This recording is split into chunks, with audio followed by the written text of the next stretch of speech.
Faltam 4 minutos para as 14 horas. Eu acho que a gente já pode iniciar o nosso debate, né? Porque já tem meia hora, na verdade 25 minutos que a gente marcou.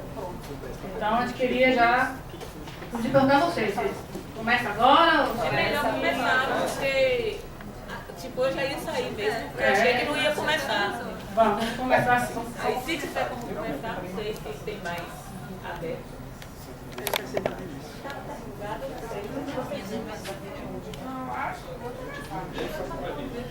Vocês que decidem aí, mas se não começar também, não, mesmo eu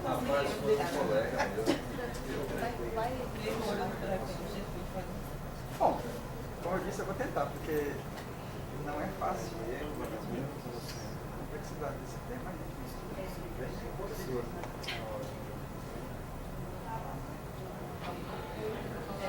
eu vou assustar. Que papel é esse?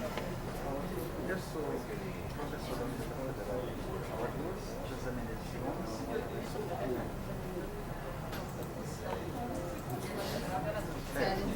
Universidade.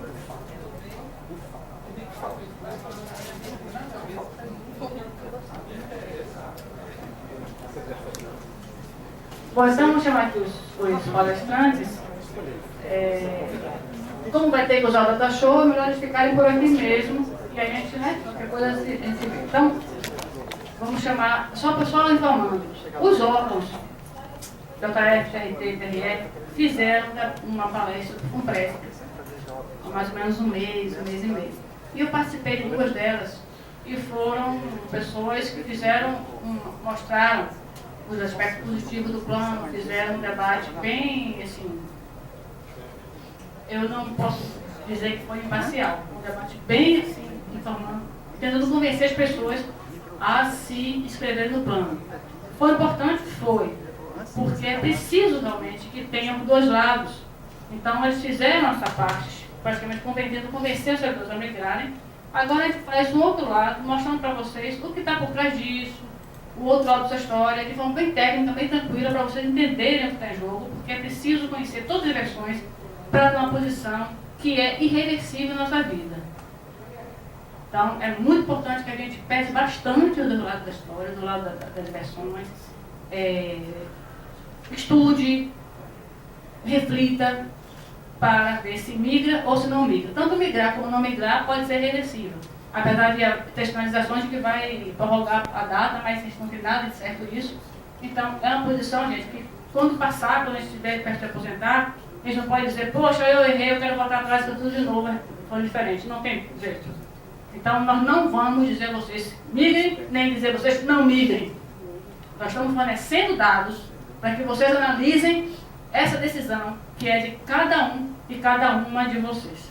Certo? A gente chama aqui José Menezes, professor da UFAL, Universidade Federal de Alagoas, profundo conhecedor do assunto, tem muito trabalho sobre o assunto, a gente agradece a presença.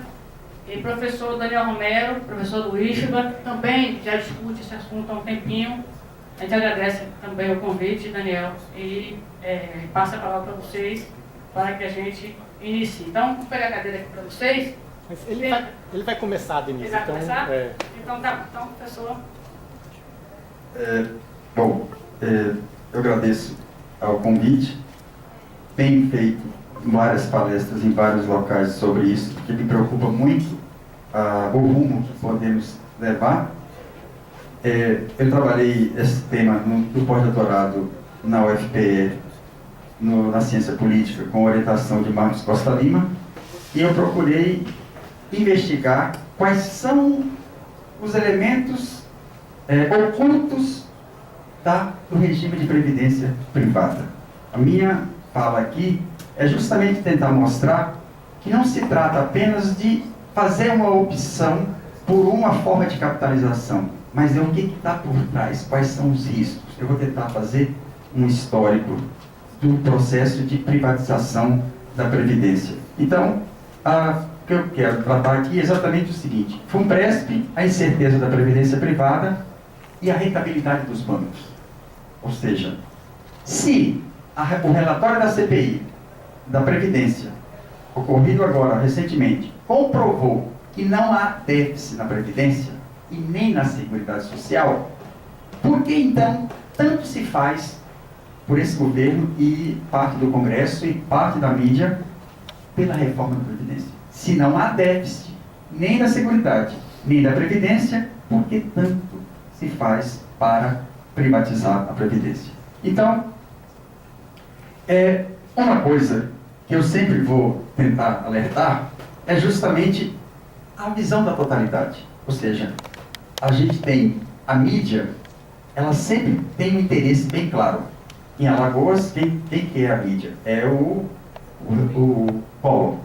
Mas em cada local, então a mídia já está colocando, por exemplo, uma novela determinada, o personagem estava dizendo: você está chegando a tantos anos, está na hora de você recorrer à previdência privada.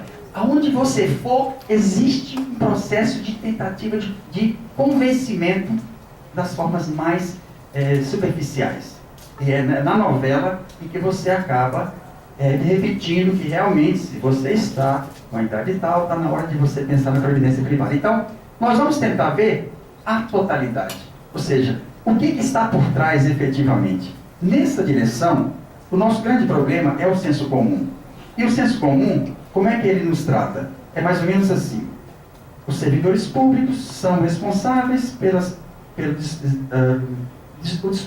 descontrole das contas públicas e devemos acabar todo tipo de privilégio. Ou seja, toda a política que é feita é para demonizar o servidor público como se ele fosse responsável pelo descontrole das contas públicas. Só que se encobre que, ano passado, 43% do orçamento da União foi para pagar a dívida pública. Ou seja, se encobre o fundamental e se tenta demonizar o servidor público como se ele fosse o causador, e dentro disso aí a reforma da Previdência é colocada como um elemento garantidor da própria Previdência. Então, este é o governo que está tentando fazer essa reforma da Previdência. Eu acho que, eu tive a ideia de que um chargista, ele tem uma capacidade maior do que a minha. Então, essa é a perspectiva do governo que está tentando fazer a reforma da Previdência. Mas antes de qualquer coisa, eu queria lembrar disso aqui. Isso aqui aconteceu em 1983, quando existia a CAPEM. Alguém se lembra da CAPEM? CAPEM era uma previdência privada surgida em 1977, no governo Geisel, e que se envolveu num escândalo e ela faliu em 83, porque ela foi contratada, uma empresa dela foi contratada para fazer o desmatamento do lago de Tucuruí, recebeu 200 milhões de dólares e não produziu o que deveria, e o lago foi completado sem que a floresta tivesse constituída. Então, a CAPEM é a primeira experiência e a primeira crise. Foram 2,5 milhões de pessoas que perderam tudo. Eu tive no auditório uma vez e grande parte das pessoas que estavam assistindo tinha acompanhado. Então, a previdência privada, ela é uma ilustração de sucessivos fracassos. Mas já aproveitando isso, vamos lembrar que o recurso da previdência, historicamente, ele sempre foi desviado. Durante a Constituição de Brasília, JK utilizou. Durante o regime militar, dinheiro da Previdência foi usado para fazer Angra 1, para fazer as grandes obras, onde as empreiteiras começaram a se enriquecer. Então, este é um processo histórico. Os recursos da Previdência foram mal utilizados durante um tempo. Então, o meu argumento principal é que não se trata apenas da Previdência privada, privatizar a Previdência. Na verdade, se trata da Seguridade Social, saúde, assistência e previdência social. E o que nós temos aqui começou com a previdência, com a saúde. E hoje você tem bancos vendendo plano de saúde. Depois veio a previdência social. E isso aqui é uma coisa que vai levar ao lucro dos bancos. Eu já vou dizer logo. Os grandes beneficiários do processo de privatização da previdência são os bancos. Hoje se chama isso de spoiler, mas já estou cometendo spoiler. Então, o que nós temos aqui? Está associado à crise capitalista e à crise fiscal e financeira do Estado. Eu vou pegar esse gráfico aqui para mostrar que o que estão tentando fazer aqui é uma coisa que já tinha sido feita nos Estados Unidos. Isso aqui é o Produto Interno Bruto dos Estados Unidos e a expansão da esfera financeira. Pois bem, em 74, nos Estados Unidos, começou o processo de privatização da Previdência. E esse processo de privatização vai se dar exatamente no momento 1980, é quando se instala e se inicia o neoliberalismo. E é nesse momento que a esfera produtiva vai se distanciar da esfera financeira. Porque os fundos de pensão passam a ser agora os principais aplicadores da Bolsa de Valores. Porque, olha só, o dinheiro que você vai aplicar no fundo de pensão, para onde é que ele vai? Você vai comprar título da dívida pública e você vai aplicar no mercado de capitais. Então, este fato vai acelerar o processo de financiarização da economia americana. Até 2008, 10 trilhões de dólares era o volume de dinheiro que os fundos de pensão tinham na economia americana. E na crise de 2008, eles perderam 4 trilhões, somente na Bolsa de Nova York. Porque lá tem aplicações derivativas, então é isso aqui que vai ter o elemento modificador, ou seja, mas isso aí está associado, só para vocês terem uma ideia, a adesão ao FUNPRESP, de 115 mil, apenas 23 mil de servidores acabaram aderindo. Então, o que... Só voltar aqui, que essa parte aqui é muito importante. Ou seja, na hora em que isso aqui acontece, a taxa de lucro nos Estados Unidos caiu bruscamente na indústria. O que eles fizeram? Eles foram procurar outros investimentos mais rentáveis. E aí veio a reforma do Estado, aí veio a privatização da saúde, aí veio a privatização da Previdência. Ou seja, o setor industrial ou capitalista procura nas funções do Estado uma fonte de enriquecimento. E a partir daí tem um papel grande o sistema financeiro. Alguém assistiu o filme Em Busca da Felicidade com Will Smith? Não? Sim. Procura da Felicidade. Ali mostra muito bem o que significa esse momento. Ele tentando vender ações, conhece o cara do fundo de pensão e o cara do fundo de pensão convida ele para assistir um jogo de basquete no seu camarote. Por quê? O que ele estava tentando ali? Ele estava tentando chegar ao cara que estava na gestão dos recursos do fundo de pensão para vender ações. Você vê exatamente o que significa. Você passa a entrar no mercado especulativo. Ou seja, a partir do momento em que você pega seu recurso e utiliza para comprar ações, você está agindo como um aplicador do mercado financeiro. Aqui mais uma vez, os dados. Veja que nas universidades chegou a 7% em média apenas. Eu sou filiado a uma seção sindical do Andes, e o Andes teve um papel importante, e a partir do momento que a adesão foi tão pequena, tornaram compulsória a adesão. Vários sindicatos estão questionando a legalidade. Por quê? Porque a adesão foi muito pequena. Mas olha só, esse aqui é o gráfico que eu ia mostrar. A taxa de lucro nos Estados Unidos caiu bruscamente, exatamente na fase do neoliberalismo. E essa queda da taxa de lucro fez com que eles fossem procurar outras formas de ganhar dinheiro. E as outras formas, foi o que eu falei agora há pouco. É vendendo previdência, é vendendo saúde, é vendendo o substituto das funções que até então eram direitos. Mas esse gráfico aqui, ele vai mostrar exatamente o que significa a criação dos fundos de pensão. Ela está associada ao quê? Vamos só ver aqui. Orçamento Geral da União. Em 2013, a dívida pública absorvia 40%. Previdência Social, 24%. Em 2014, 45%. A Previdência Social, 21%. Em 2015, a Previdência, a dívida pública, 47%. A Previdência Social, 18,5%. O que significa isso?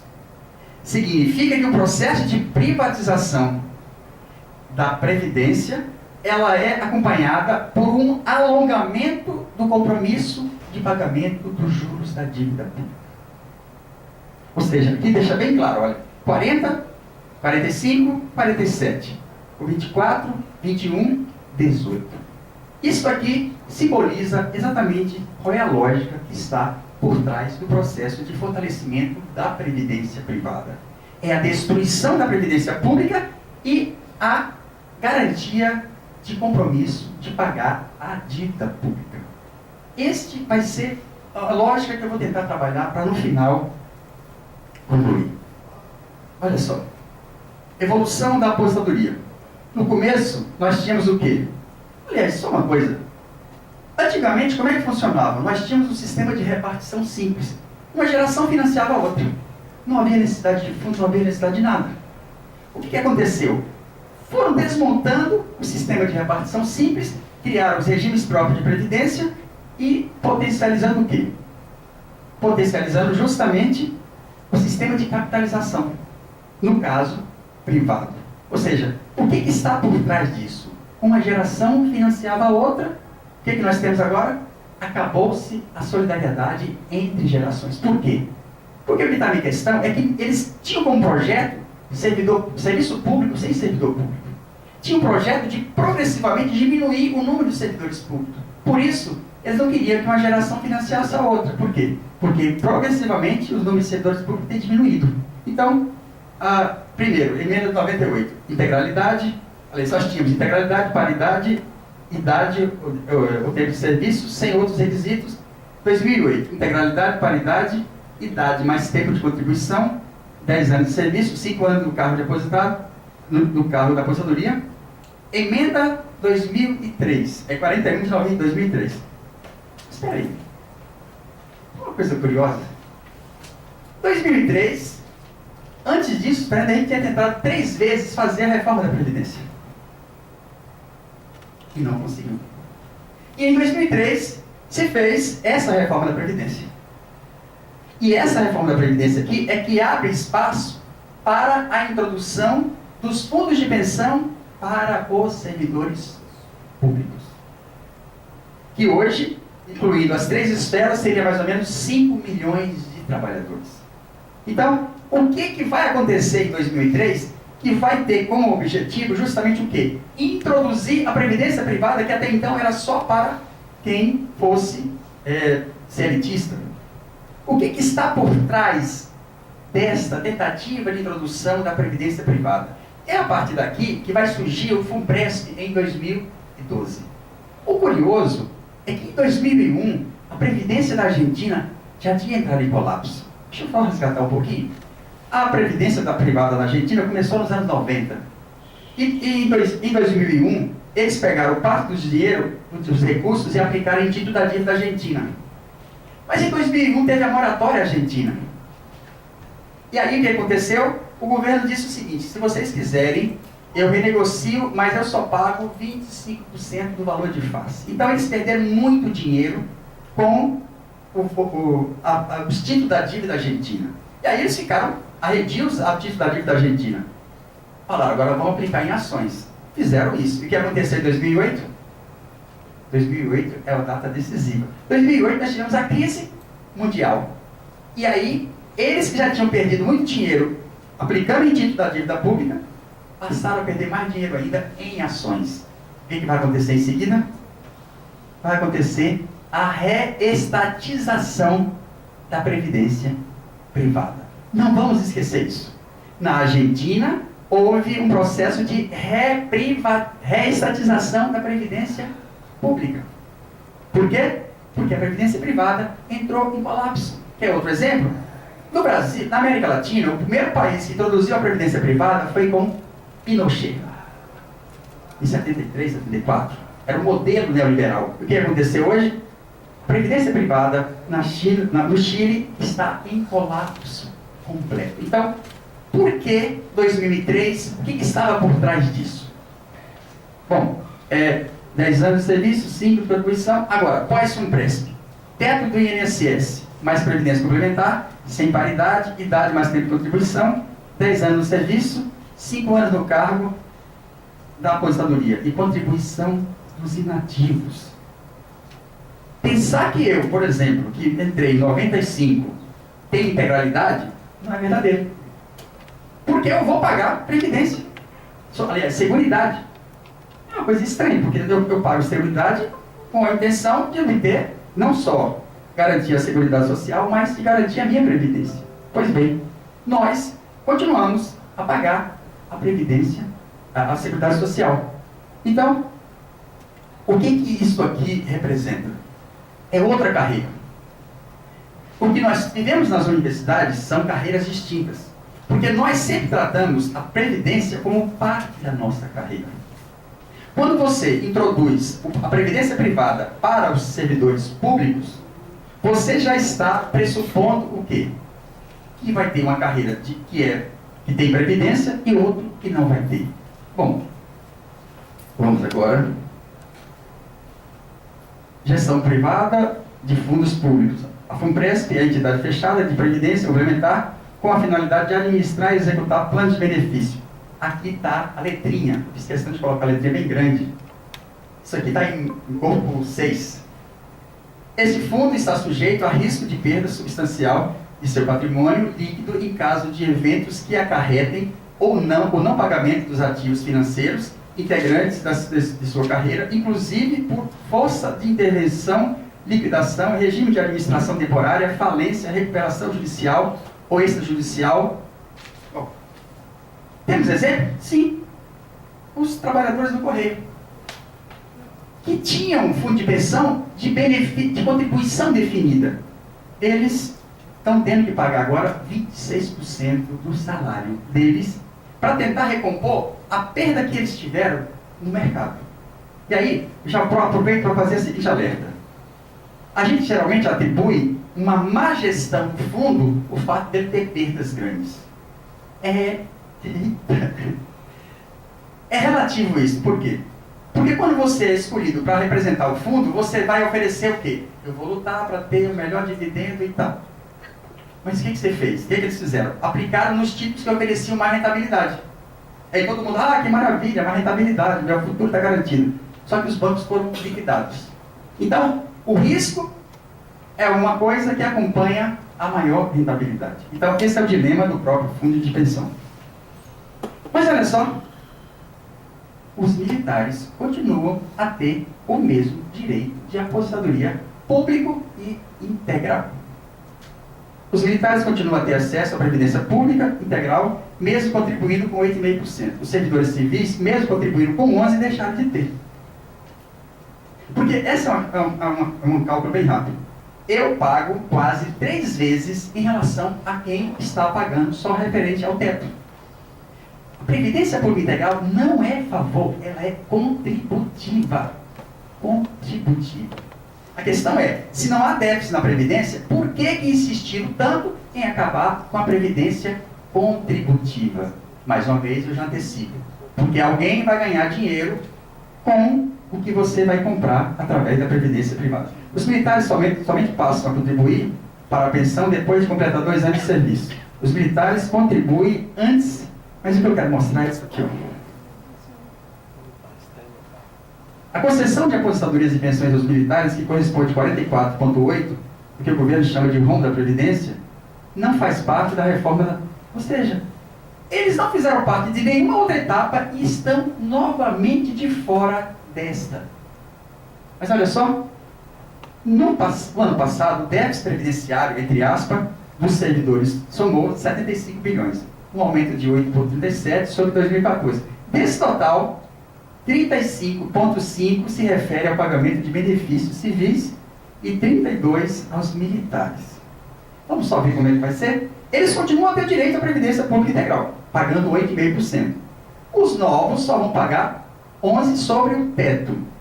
Então, se eles continuam a ter direito à Previdência Pública Integral e os novos pagarão apenas sobre o teto, o que vai acontecer? Os novos que estão dentro do regime próprio de Previdência vão acabar tendo que pagar para eles que continuam. E se eles pagarem 1,5% a mais, eles não podem colocar as filhas até 2037. Então a pergunta que eu faço é, por que os militares ficaram de fora das várias etapas do processo de privatização? E provoco mais, os militares foram os responsáveis pelas principais experiências de previdência privada. A PLUB, CAPEM, todas elas eram ligadas aos militares. Vou tentar acelerar. Olha só, isso aqui é só para mostrar a participação dos militares em relação aos civis. Cada ano que está passando, eles passam a ter um dispêndio cada vez maior sobre os recursos da Previdência Pública.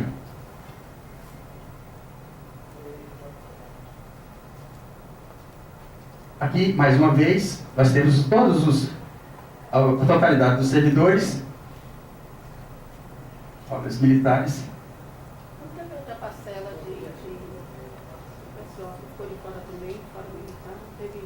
Bom, o dado que eu tenho aqui, que é da Anfip, eu ouvi falar que algumas pessoas do MP tinham ficado de fora, mas eu não tenho certeza quanto a isso.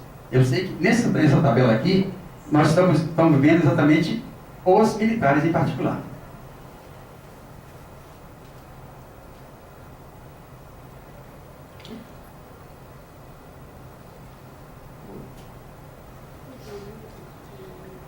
Olha só, a carga tributária desse país subiu de 27 para 34. A carga tributária subiu, mas o Estado cada vez mais teve dispêndio para pagar o quê? A dívida pública. Não foi para melhorar a contratação de servidor público, não foi para melhorar a carreira, não foi para melhorar nenhum sistema de segurança, nenhuma assistência efetiva. Ou seja, o aumento da carga tributária foi apenas para designar mais recursos para a dívida pública.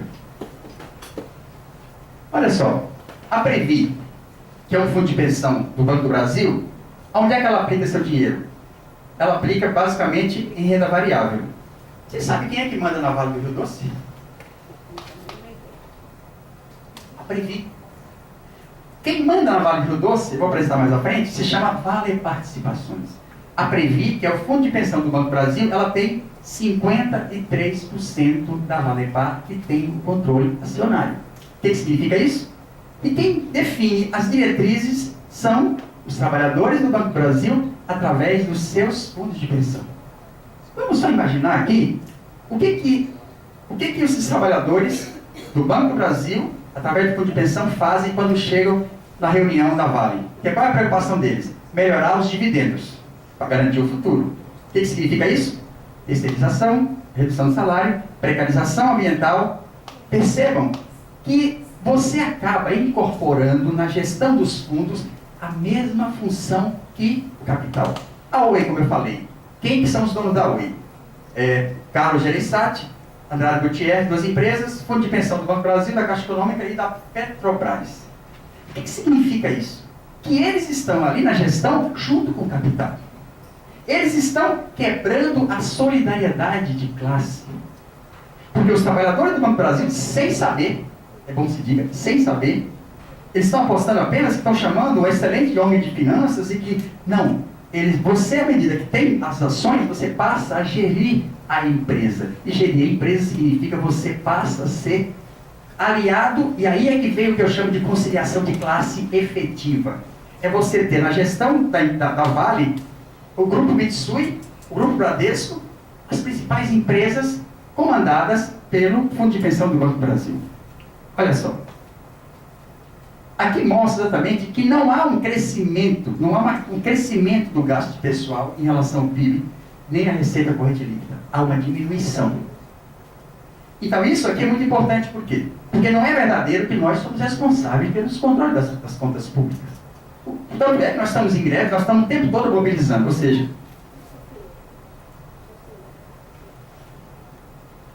hoje nós estamos vivenciando um dos maiores rombos de todos os fundos de pensão. A Previ tem prejuízo de quase 30 bilhões. A Previ, a Petros, agora alguns amigos entraram na justiça e ganharam o direito de não ter que pagar.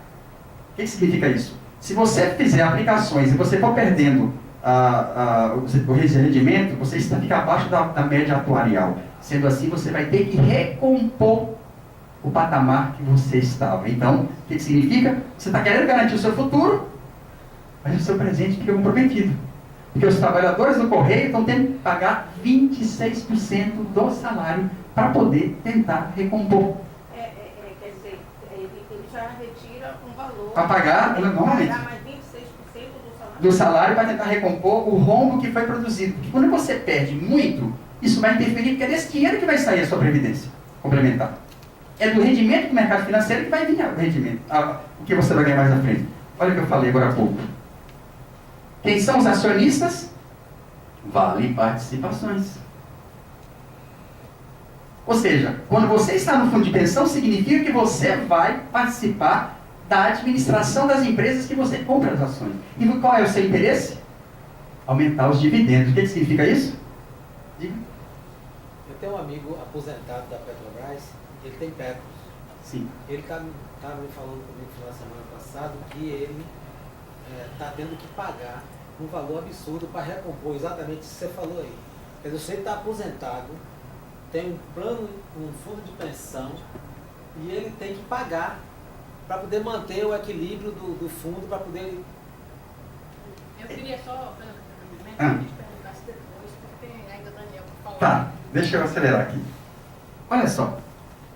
Todo o dinheiro dos fundos, isso aqui é de 2010. O fundo vai aplicar em duas coisas principais. A primeira é em ações. O segundo é em título da dívida pública. Se as ações caírem, você perde. Se os títulos da dívida pública renderem pouco, você perde. Mas o que significa isso? Um colega meu que acabou de entrar na UFAL, que defende essa concepção, ele chegou para mim e falou, não, vou entrar no fundo de pensão. Eu falei, companheiro, você já sabe do que se trata? Ele falou, não, eu vou entrar no fundo, esse dinheiro vai ser aplicado no mercado financeiro. Eu falei, tudo bem, mas o que significa? Vai comprar título da dívida pública. E olha, um alerta. Mudaram a legislação da Previc, permitindo que agora não vai ser mais essa proporção. Era 48, 48. Agora vai ser 94%. O seu dinheiro, no fundo de pensão, fica exposto em praticamente uma aplicação. E o exemplo da Argentina, o que aconteceu? Teve moratória, perdeu tudo. Então, isso aqui é muito grave. Não só isso. Estão permitindo agora aplicar em derivativos, que é uma das coisas mais perigosas. E por isso, nos Estados Unidos, perderam quase 4 trilhões. Vamos correr. Ou seja, quando você pega o seu dinheiro e deixa no fundo, você vai passar para alguém que vai contratar os bancos para administrarem. Porque isso aqui é aplicação de mercado financeiro. Isso aqui, os bancos, quem administra ganha 20%. Quem administra ganha 20%. Aqui a pergunta é, por que ninguém mexe no vermelho, que é o serviço da dívida? Ninguém mexe e cada ano aumenta mais. E como eu falei, a relação é direta. Quanto mais se paga a dívida, quanto menos se paga a previdência social. Olha só, vamos agora começar a ver quem é que ganha com isso. E aqui nós temos o seguinte, quem são os compradores da dívida pública?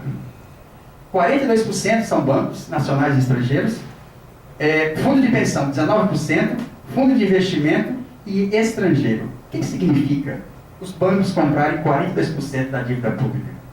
Significa que serão eles os grandes beneficiários. Toda vez que elevar a taxa de juros, o Estado vai pagar mais dívida, os bancos vão ter mais rendimento, mas como é que você faz para pagar mais juros? Você faz ajuste fiscal. O nome é feio, mas nós sabemos o que é isso. É ficar sem reajuste, é ficar sem concurso, é ficar sem condição de trabalho e o pior, com um risco de terceirização ampla, como está sendo feito. Então, isso aqui mostra exatamente o que eu vou apresentar agora. Ou seja, o sistema bancário é o grande beneficiário do fundo público, do imposto que se tem. O governo tem uma pequena parte e a população com a menor ainda. E agora, aquilo que eu havia anunciado. Quem é que vai ganhar dinheiro efetivamente? Vamos ver aqui. Quem ganha com a privatização da Previdência e a privatização da saúde? Vamos lá? Lucro dos bancos. Olha como ele cresce. Cresce como? Tarifas cada vez mais altas, serviços cada vez mais com máquinas, vendendo previdência privada, vendendo saúde privada, vendendo tudo o que seria parte da Seguridade Social. Ou seja, os bancos são os grandes beneficiários com o processo de privatização. Hoje nós temos 1 trilhão em ativos em previdência privada. Nós temos a previdência fechada, que é o fundo de pensão, e a previdência aberta, que são os bancos, que inclusive tem isenção de imposto. Eu vou fechar. Isso aqui é sobre a desoneração, mas vamos acelerar. O fundamental é exatamente isso. Enquanto se pensa em liquidar a previdência pública, mesmo sem justificativa nenhuma, porque a auditoria a CPI da dívida mostrou que não há déficit nem da Previdência e nem da Seguridade Social, o que se tenta é exatamente o quê? É aumentar a bolsa banqueira. Porque agora o banco vai oferecer mais previdência aberta, ele vai dar suporte e ganhar na gestão da administração da previdência privada, aliás, fechada. Então, e o mais terrível é o seguinte, isso está na PEC 5, antiga PEC 55, emenda constitucional 95. Ela congela os gastos primários por 20 anos. E aí, o que é ela efetivamente? É ela que vai operacionalizar aquela briga entre o futuro e o presente. Eita, estou meio hollywoodiano. O que significa? Entre o futuro é o quê? Você vai priorizar o pagamento da dívida pública, grande parte do dinheiro dos fundos está na dívida pública, então quanto mais você paga de juro, mais você vai ter dividendos para no futuro você ter uma previdência maior. Porém, para fazer isso, você tem que fazer a emenda constitucional 95, que é o quê? Não se inclui na base do cálculo, nos limites estabelecidos, as despesas com aumento de capital de empresas estatais não dependentes. Nós, da Auditoria Cidadã, estamos denunciando que esta é uma modalidade de endividamento nova, semelhante ao que aconteceu com a Grécia, onde Maria Lúcia fez a auditoria. Então, o que está se preparando aqui? É criar novas modalidades de endividamento. Esta charge mostra justamente o que pode acontecer. Nós tínhamos antes fundo de pensão com benefício definido. Esses benefícios definiram o seguinte: você dizia, eu quero me aposentar com ganhando 14 mil reais. Esse tipo de fundo foi extinto praticamente. Só os que ainda estão em andamento funcionam. Mas foi criado o fundo de contribuição definida. O que significa contribuição definida? Você sabe quanto você paga. Você não sabe quanto que você vai receber. Então, isso aqui é que vai mostrar exatamente o quê? Se você tiver um processo de crise, e nós tivemos 3 anos seguidos com perdas gigantescas nas bolsas de valores, o que eles fizeram? Autorizaram investir mais dinheiro em títulos públicos. Então, o que nós estamos correndo risco é justamente... Tá bom? Então, para encerrar, eu gostaria de dizer o seguinte: a possibilidade de migração eu não recomendo em hipótese nenhuma. Primeiro, você tem a previdência pública e que é o quê? Que é segura. Você sair da previdência pública para ir para a previdência privada, em que o seu futuro, a sua velhice está na mão do mercado financeiro, está dependendo do aumento de exploração dos trabalhadores e do aumento da dívida pública. Ou seja, você, ao migrar, você está saindo de uma coisa estável para ir para uma coisa totalmente insegura. Por que ninguém aderiu? Porque todo mundo sabe dos riscos que se dá. Então, eu diria que, a recomendação que eu dou, eu estou falando isso em várias palestras. Primeira coisa, nós vamos ter que continuar esclarecendo sobre isso. Esse tema é muito complexo. Porque não é apenas a discussão se eu quero ou não. É que tipo de relação eu vou ter com o restante dos trabalhadores. Ou seja, eu entrar no fundo de pensão significa que eu sou conivente com a exploração dos demais trabalhadores. É a quebra da solidariedade de classe. Então, e para finalizar, eu diria, se não há déficit da Previdência, e ficou bem claro desde 2003, desde antes, por que se insistiu tanto em fazer a reforma da Previdência?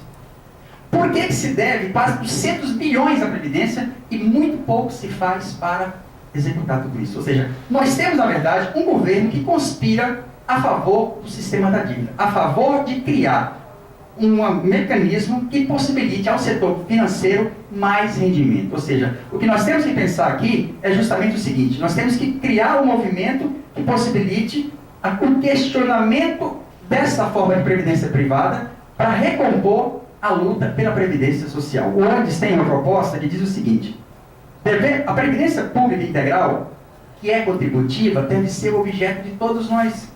Ou seja, atuarialmente falando, ela é viável. Mas o que acontece? O governo quer, na verdade, é privatizá-la. Por quê? Porque ao privatizar, vai estar colocando na mão dos bancos, direto ou indiretamente, 400 bilhões, que seria a Previdência Pública, que iria para a Previdência Privada. E esse dinheiro vai ser usado para quê? Para comprar a dívida pública e para comprar ações, ou seja, não vai ser usado para mais nada. Então, eu encerro aqui colocando exatamente a importância da continuidade do debate e que devemos aprofundar também a discussão sobre a reforma trabalhista, porque a reforma trabalhista vai tornar uma situação bastante dramática, porque futuramente o que nós vamos ter? Não vai ter mais concurso público, não vai ter nada. Nós temos uma política que sincroniza a tentativa de liquidação das 3 esferas do serviço público. Minha preocupação é criar uma unidade entre esses 3 segmentos, mobilizar a população para não aceitar que governo desse tipo tente retirar um direito, porque a Previdência nada mais é do que a contribuição nossa.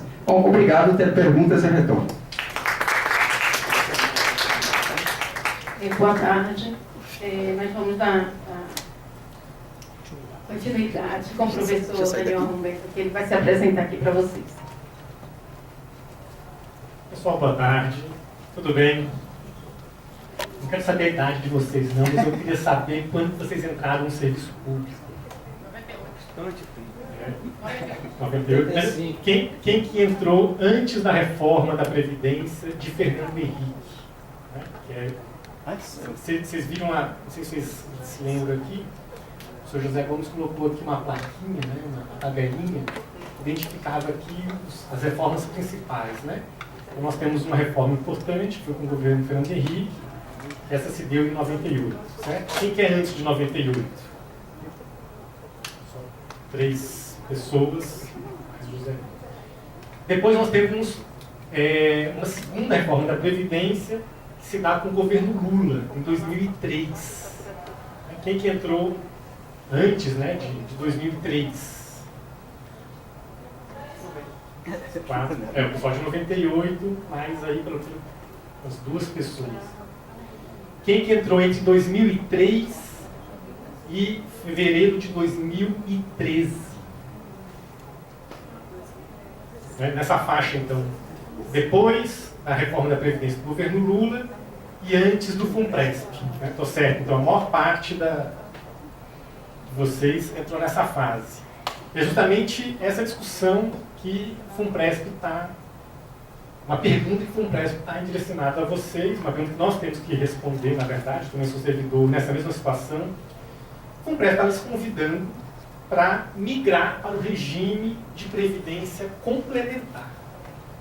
Então, meu objetivo é... Eu vou usar essa palavra, mas meu objetivo aqui é continuar, né, a discussão, falando mais especificamente sobre o FUNPRESP, complementando, não quero usar essa palavra para dar bote para isso, né? Complementando o que foi apresentado aqui anteriormente pelo José Gomes. Pessoas, pode já passar para mim, por favor. Rapidamente, não sei se vocês estão, né, informados, pelo menos das questões mais básicas, de como é que funciona o FUNPRESP. Né?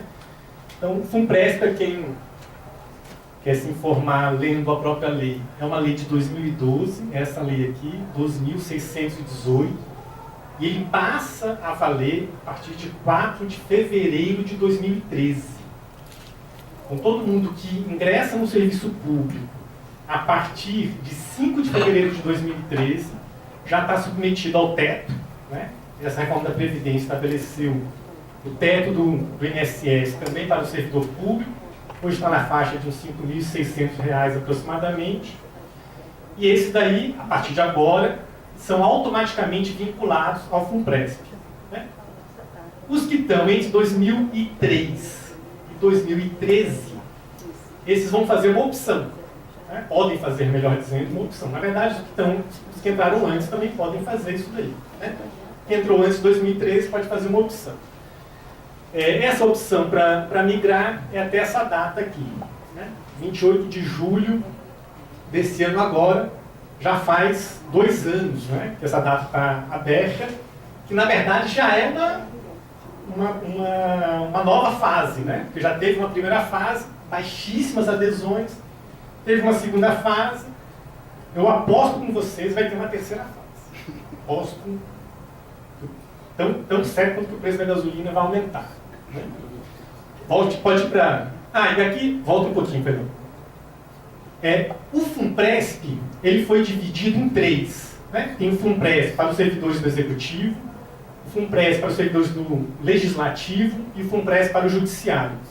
O Legislativo e o Executivo para um mesmo FUNPRESP, chama só FUNPRESP. E os servidores do Judiciário, né, no caso de vocês, é um FUNPRESP específico, né, chama FUNPRESP Jude. Esse é o site, né? Depois confirmem lá se as informações que a gente está passando aqui batem com as informações que são divulgadas oficialmente também pelo próprio site. Pode passar, por favor. Primeira questão. Eu vou fazer, claro, tem uma série de questões individuais, vou fazer, evidentemente, as questões gerais. Né? O FUNPRESP vai ser uma incidência sobre o que o fundo chama de salário participação. O que é o salário participação? É o que o indivíduo recebe acima do teto.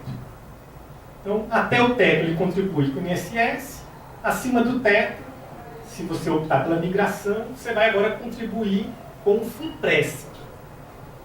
Na sua contribuição, 70% vai para uma conta individual. Vão para uma conta individual.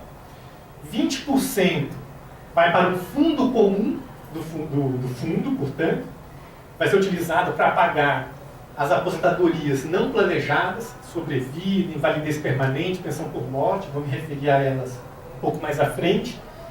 E 7% vai para algum negócio que eles chamam de taxa de carregamento. O fundo fala que não cobra taxa de administração, mas eles cobram uma taxa de carregamento que chama, né, que tem um valor que é nada mais nada menos do que 7%. E essa contribuição vai ser feita dentro dessas margens aqui, de 7,5% a 8,5% acima do teto, com paridade do governo federal. Então, você pode optar, são na verdade 3 contribuições, né? 7,5%, 8% e 8,5%.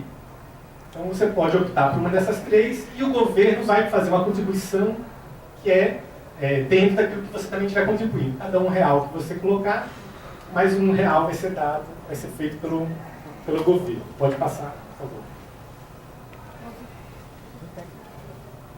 Para aqueles que optarem pela migração, né, a turma antes do FUNPRESP, que optar pela migração, ou seja, sair do regime próprio e entrar no regime de previdência complementar, a aposentadoria vai implicar 3 fontes aí.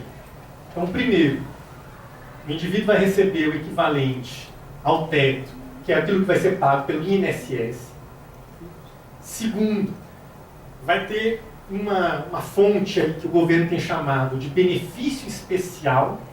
Então, você contribuiu vários anos para o regime próprio de previdência social, e aí agora você quer ir para o FUNPRESP. Esse dinheiro que você contribuiu vai ser destinado ao FUNPRESP? Não, não vai ser destinado ao FUNPRESP. Mas o governo vai pagar um benefício especial, né? O cálculo, evidentemente, vai depender de cada situação, mas que é a partir de 80% das suas últimas contribuições. Né? É um cálculo baseado nisso daí. E ele vai durar ao mesmo tempo em que vai durar a sua aposentadoria vinculada ao INSS. E depois tem o benefício complementar, que é aquilo que de fato está vinculado à sua contribuição ao FUNPRESP. Eu quero falar esse aqui. Explique um pouquinho melhor o segundo item. Pago pelo governo enquanto durar aposentar o INSS. Enquanto durar a primeira. Porque essa segunda, que é a terceira, perdão, ela é supostamente vitalícia, que é o que a gente vai entrar nessa discussão agora. Né? Então, tanto a primeira do INSS, ela é vitalícia, né? Como funciona a aposentadoria da Previdência Social atualmente. No caso específico, eu estou colocando aqui esse benefício especial entre aspas, primeiro porque esse nome, né, parece como se fosse um bônus, né? Na verdade não é um bônus, o indivíduo já contribuiu por isso. E segundo, aqueles que ingressaram depois de 2013, de 4 de fevereiro de 2013, não vão receber isso. Né? Vão receber apenas o primeiro e o terceiro. Né? Sigamos, por favor. Então, primeira coisa. Vamos começar a responder a primeira pergunta. Né? Eu sou servidor público federal. Por enquanto aqui foi... Né, parecia aqui funcionário da FUNPRESP aqui, né? Ó, funciona assim, isso não sei o que tal. Eu sou um servidor público federal. Eu entrei em 2006, né? Nessa faixa aí, né? Após a reforma do Lula, antes da reforma da Dilma. Eu não vou fazer a migração. Em hipótese nenhuma. Por quê? Primeiro, na prática, quando vocês estiverem fazendo, né, as suas contas, se vocês imaginam que em algum momento pode isso funcionar a seu benefício, apenas 70%